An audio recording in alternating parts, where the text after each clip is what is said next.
বন্ধুরা, আজকে আমি তোমাদের সঙ্গে শেয়ার করব ম্যাগির পায়েস। প্রথমে আমি নিয়ে নিলাম কিশমিশ, তারপরে নিয়ে নিলাম কাজু বাদাম, একটা তেজপাতা, কটা কাঠবাদাম, এলাচ, কেশর, দুটো প্যাকেট ম্যাগি, ঘি, আর নিয়ে নিলাম চিনি আর হাফ লিটার দুধ। প্রথমে আমি একটা কড়াই নিয়ে নেব, কড়াইয়ে 1 চামচ ঘি দিয়ে দেব। ঘি দেওয়ার পরে আমি দিয়ে দেব ম্যাগিটা আমি ভালো করে ভেজে নেব। তোমরা তো ম্যাগি অনেকেই খেয়েছো, কিন্তু ম্যাগির পায়েস যদি না খেয়ে থাকো এভাবে করে দেখো, খেতে খুব ভালো লাগে। এইভাবে আমি ভেজে নেব। তারপরে দিয়ে দেব কড়াইয়ে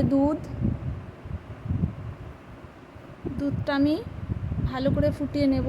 তারপরে আমি দিয়ে দেবো একটা তেজপাতা, কয়েকটা এলাচ, তারপরে দিয়ে দেবো কেটে রাখা কাঠবাদাম, আর দিয়ে দেব কিশমিশ, কাজু বাদাম দিয়ে আমি ভালো করে ফুটিয়ে নেব। দুধটা আমি ভালো করে ফুটিয়ে একটু কমিয়ে নেব, তাহলে দুধটা গাঢ় হয়ে যাবে। গাঢ় হলে খেতে ভালো লাগবে পায়েস। এবার আমি চিনি দিয়ে দিলাম, পরিমাণ মতো তোমরা চিনি দেবে, যেমন মিষ্টি খাবে তেমন চিনি দেবে। এবার আমি ভালো করে চিনি দিয়ে দুধটাকে ফুটিয়ে নেব। তারপরে আমি দিয়ে দেব ভেজে রাখা ম্যাগি। এবার দেখো দুধ ফুটে এসছে, এবার আমি ভেজে রাখা ম্যাগি দিয়ে দিলাম।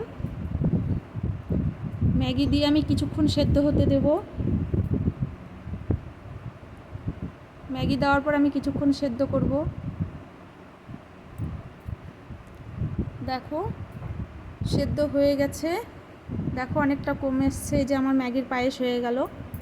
এভাবে তোমরা বাড়িতে ট্রাই করে দেখো, আর আমাকে কমেন্টে জানিও কেমন হয়েছে। যদি ভালো লেগে থাকে লাইক কমেন্ট করো আর শেয়ার করো।